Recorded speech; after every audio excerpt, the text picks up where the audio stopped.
Hold Up was supposed to be the biggest box office smash of 1983. It was a can't-miss script by one of Hollywood's best writers and featuring one of the finest ensemble casts ever assembled. The film was so huge, in fact, it had to be financed by 2 studios. So what went wrong with this blockbuster? Today we'll investigate what caused the film to fail. The broken promises, the firings, and the scandal that rocked Hollywood. And then we'll look at its miraculous rebirth through the efforts of these 2 individuals. Tonight, on the True Hollywood Story. From life's ambition was to be the star.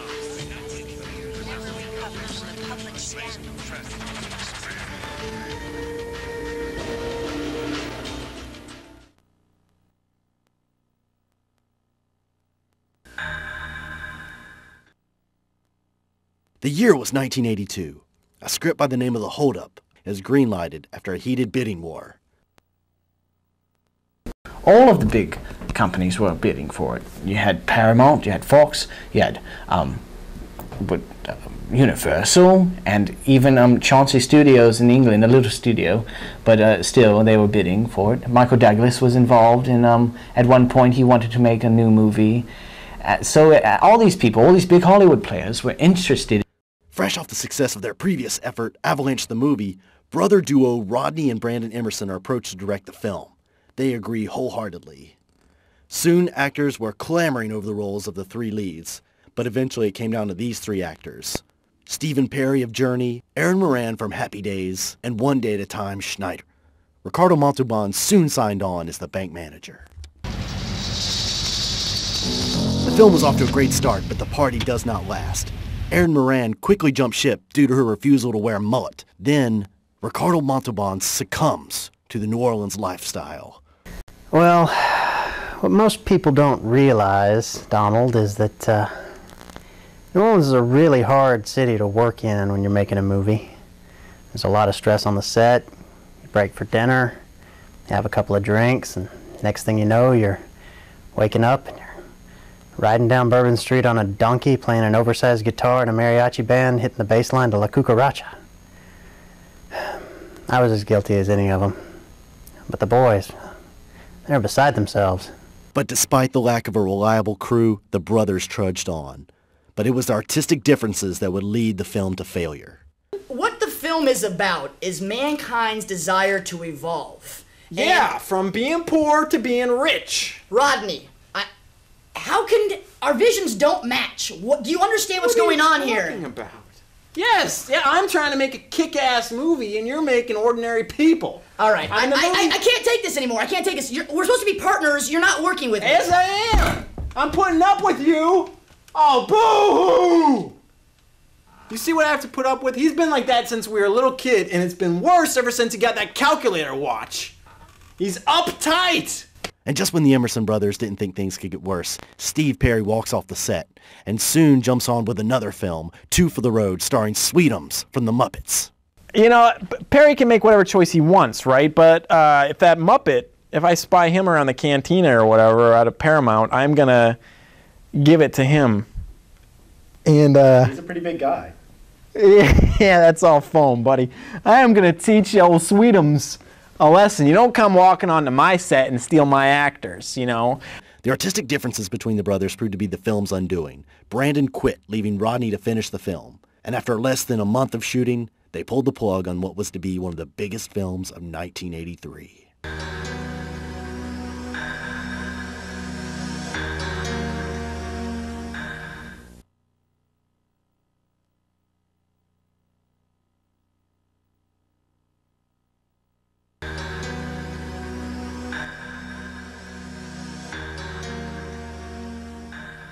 Spring of 1983, months after the production of The Hold Up is canceled, 2 film professors at the University of New Orleans, Steve Hank and Barbara Coleman, attend a yard sale. Here they find the tattered remains of a film print.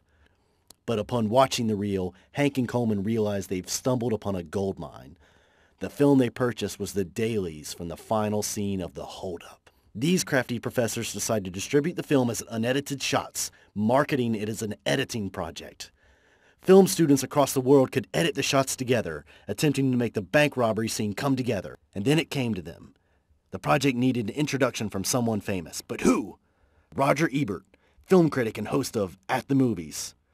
Never having been to New Orleans before, he agrees. Direct, shoot. That's why I went to film school. Editing was way down there on my list till I laid my hands on the Hold Up. Reworking the Hold Up into an editing project was just a splendid idea, and some of them actually find it quite addictive. Just last semester, one of my juniors edited the Hold Up in at least 10 different ways, each in a classic Hollywood style. Pulp Fiction, Casablanca, The Good, the Bad, the Ugly, Problem Child 2, you name it.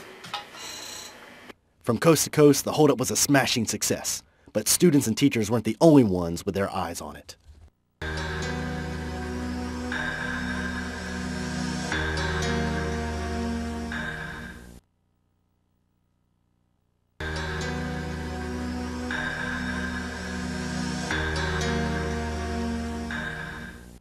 Indeed, the Hold Up has caused quite a stir in Hollywood. Fox Studios still own the rights and intend to cash in on its renewed popularity. Production on a full-fledged remake finally began in early 2003. And of course, some big names are attached.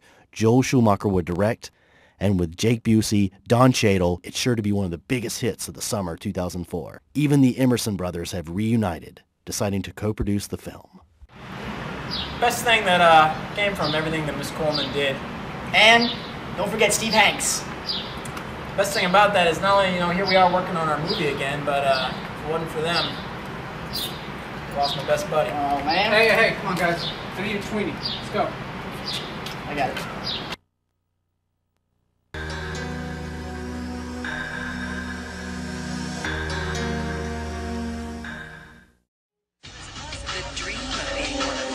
From life's ambition was to be a star.